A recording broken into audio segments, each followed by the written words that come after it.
तो आज हम लेकर के आए हैं आप लोगों के लिए क्लास 10th के साइंस के चैप्टर 2 के 15 ऐसे क्वेश्चन जो एग्जाम में बार बार रिपीट होते हैं। बस ध्यान से आपको समझना है।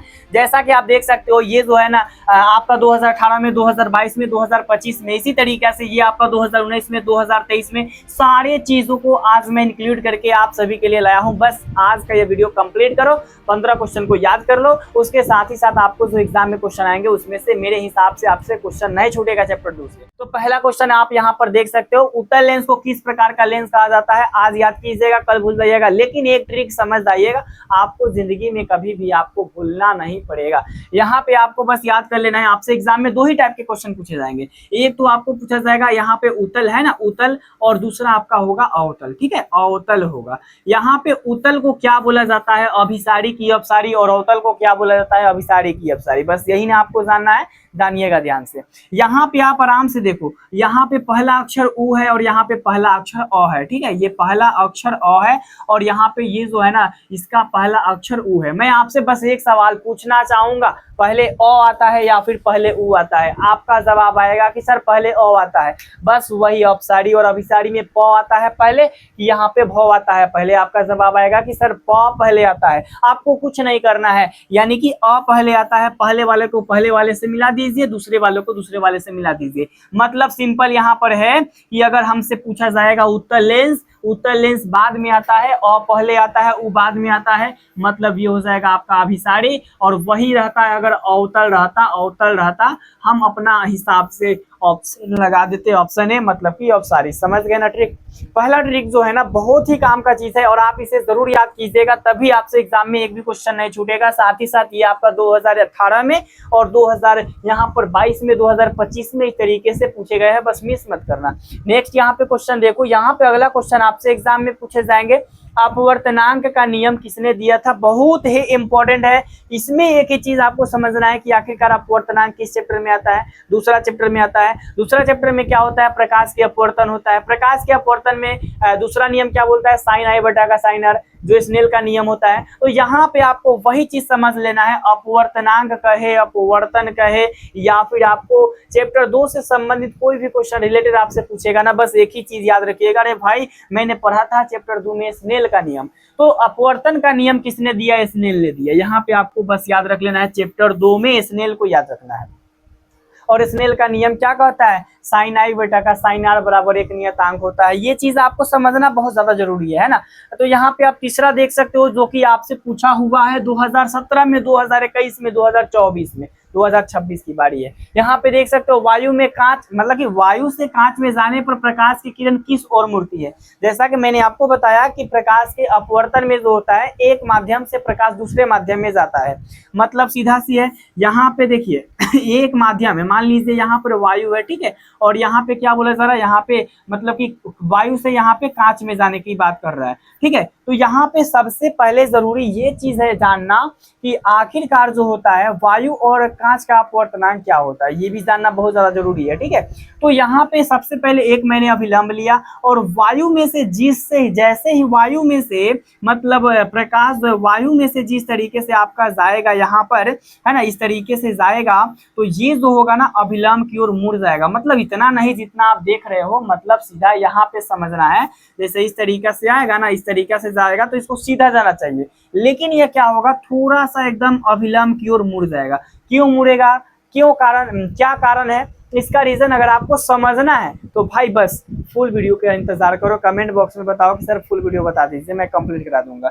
बस यही, लेकिन याद रखिएगा कि वायु से जब कांच में जाता है तो अभिलंब की ओर झुकता है, और वही उसके ऑपोजिट जब कांच में से वायु में जाता है तो क्या होता है? वो मतलब कि वो अभिलंब से दूर भागता है। दूर क्यों भागता है, नजदीक क्यों आता है, सारा डिटेल को मैं अच्छे तरीके से कवर कराऊंगा। यहाँ पे नेक्स्ट क्वेश्चन देखो, कांच से वायु में जाने पर प्रकाश की किरण किस ओर मुड़ती है? जैसा कि मैंने आपको बताया, वायु से कांच में जाएगा, अभिलंब की ओर झुकेगा, और उसके अपोजिट जब मतलब कि कांच में से वायु में जाएगा तो क्या परिणाम होगा? तो बस वही परिणाम होगा कि यहाँ पर वो जो होगा अभिलंब से दूर भागेगा। अभिलंब से दूर कहाँ है? ऑप्शन बी में है, ऑप्शन बी परफेक्ट हो जाएगा। नेक्स्ट यहाँ पे क्वेश्चन देख सकते हो, निर्वात का अपवर्तनांक कितना होता है? ये जानना तो आपके लिए बहुत ही जरूरी है। तो निर्वात का जो अपवर्तनांक होता है वो 1 होता है, सिंपली याद रखिएगा।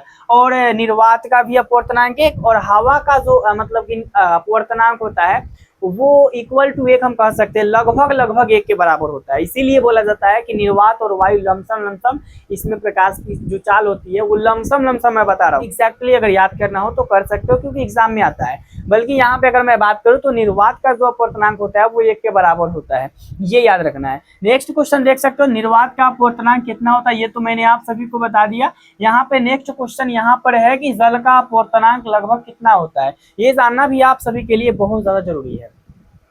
तो यहाँ पे जैसा कि आप यहाँ पर देख सकते हो, है ना, निर्वात का अपवर्तनांक कितना होता है, तो ये आपका होता है, जल का अपवर्तनांक आपका कितना होता है, तो 1.33 होता है। ठीक है, क्या होता है, 1.33 होता है। 7 का क्या हो जाएगा, option B is the perfect answer हो जाएगा। बस आपको याद रख लेने की जरूरत है। बात समझे कि नहीं समझे। यहाँ पे नेक्स्ट क्वेश्चन यहाँ पर देखिएगा, अगला आपसे क्वेश्चन पूछा जाएगा, हीरा का अपवर्तनांक क्या होता है। बस यही लॉजिक है और यही ट्रिक है, आपको याद करना पड़ेगा। अपवर्तनांक याद कीजिएगा, आसानी तरीका से 1-2 नंबर मिल जाएगा आराम से। तो यहाँ पे अगर सिंपली मैं बात करूँ हीरा का अपवर्तनांक कितना होता है, तो भाई साहब हीरा का अपवर्तनांक 2.42 होता है। ठीक है, 2.42 होता है, याद कर लीजिएगा। Option D is the perfect answer. बस एक ही क्वेश्चन को बार बार रटना भी नहीं है, समझ जाना है। हीरा का अपवर्तनांक 2.42। वायु का अगर आपसे पूछेगा तो आप लमसम एक या फिर याद भी कर सकते हैं। अगर आपसे जल का पूछेगा तो क्या बताइएगा, 1.33। क्या बताइएगा, 1.33। नेक्स्ट क्वेश्चन यहाँ पे आप देख सकते हो, उत्तल लेंस किस प्रकार का लेंस होता है। मैंने आपसे क्या बोला कि आपसे या तो अवतल पूछेगा नहीं तो उत्तल पूछेगा। देखिए उत्तल में उ पहले बाद में आता है, उ बाद में आता है, प और भ में कौन बाद में आता है, भ बाद में आता है, मतलब उत्तल को अभिसारी। और जो मैं बात अभी आपसे बोल रहा हूँ वो अगर आपको समझ में आ रही होगी ना तो समझ जाइए एग्जाम में कंफर्म नंबर हो जाएगा। नहीं आ रहा है वीडियो को फिर 10 सेकंड पीछे कीजिए, कंटिन्यू कीजिए, आपको समझ में आ जाएगा। नेक्स्ट क्वेश्चन यहाँ पे आप देख सकते हो, लेंस की शक्ति का सही मात्रक क्या होता है। अब लेंस की शक्ति का सही मात्रक क्या होता है, कौन नहीं जानता है कि डायोप्टर होता है। लेंस की शक्ति का मात्रक डायोप्टर होता है। बस आप सभी को ये भी मैं बताया था कि जो लेंस की जो शक्ति होती है P, वो फोकस के व्युत्क्रमानुपाती होता है। इस तरीके से मैंने आपको एक फॉर्मूला बताया होगा, नहीं याद है तो कोई बात नहीं है, नहीं याद है तो कोई बात नहीं, टेंशन नहीं लेना है, बस याद रखना है डायोप्टर होता है। नेक्स्ट क्वेश्चन यहाँ पे आप देख सकते हो जो कि सिंपल है और आसान है, मतलब कि भारी नहीं है। लेंस की शक्ति का सूत्र क्या है, मैंने आपको बताया था, ऐसा बोला, लेकिन बता भी रहा हूँ ना कि P बराबर 1/f होता है। P बराबर क्या होता है, 1/f होता है। ये क्वेश्चन बहुत ज्यादा इंपॉर्टेंट है। 20 के बाद 23 और 23 के बाद आपका 26 का बारी है, तो याद रखिएगा तब ना, ऐसा ही हो जाएगा, मतलब याद कीजिएगा तब ना आपके एग्जाम में पूछेगा तो आप जवाब दीजिएगा। तो ये 11 का हो गया। 12 का यहाँ पे आप देख सकते हो, उत्तल लेंस की फोकस दूरी का चिन्ह क्या होता है। ये कॉमन नहीं जानता है, पहले हमको ये बता सकते हैं। 12 नंबर जो आप क्वेश्चन देख रहे हैं, उत्तल लेंस की फोकस दूरी का चिन्ह के नहीं जानता है। अवतल का ऋणात्मक, उत्तल का धनात्मक, सबको पता है। तो 12 का सिंपली यहाँ पे आप लोग ए याद कर लीजिएगा कि सर यहाँ पे 12 का ए हो जाएगा, क्योंकि उत्तल का तो धनात्मक होता है, उत्तल का ऋणात्मक होता है, सबको पता है। नेक्स्ट क्वेश्चन यहाँ पे आप देख सकते हो, अगला क्वेश्चन है कि उत्तल लेंस की फोकस दूरी का चिन्ह क्या होता है। बस वही क्वेश्चन है ना, वही सेम टू सेम क्वेश्चन है। उत्तल लेंस की फोकस दूरी, उत्तल लेंस की फोकस दूरी। 14 नंबर आप क्वेश्चन देख सकते हो, लेंस की क्षमता जो है ना किसमें मापी जाती है। अब बताओ 14 नंबर क्वेश्चन का जवाब दे सकते हो। सर बिल्कुल देंगे, क्योंकि लेंस की जो क्षमता होती है वो डायोप्टर में मापी जाती है, इसीलिए तो लेंस की क्षमता का मात्रक डायोप्टर होता है। लेंस की क्षमता का जो मात्रक होता है डायोप्टर होता है, मतलब उसको डायोप्टर में मापा जाता है। सिंपल है, इसमें कोई लॉजिक वाला बात ही नहीं है, बस याद कर लेना है जैसे हो। इसके बाद यहाँ पे आप देख सकते हो, उत्तल लेंस के द्वारा जो वास्तविक प्रतिबिंब बनता है वो कैसा होता है। आपको ये मतलब नहीं रखता है कि ये उत्तल है कि अवतल है, बस आपको एक ही चीज याद रखना है, जहां पर मतलब कि प्रतिबिंब जो होगा, जहां पर वास्तविक होगा, मतलब जहां प्रतिबिंब वास्तविक वो उल्टा होगा, और जहां पे प्रतिबिंब आभासी वो सीधा होगा। तो यहाँ पे मैं एक ही चीज आपसे बताना चाहूँ, बनने वाला वास्तविक प्रतिबिंब उल्टा होता है, और वही अगर रहता आभासी तो सीधा होता।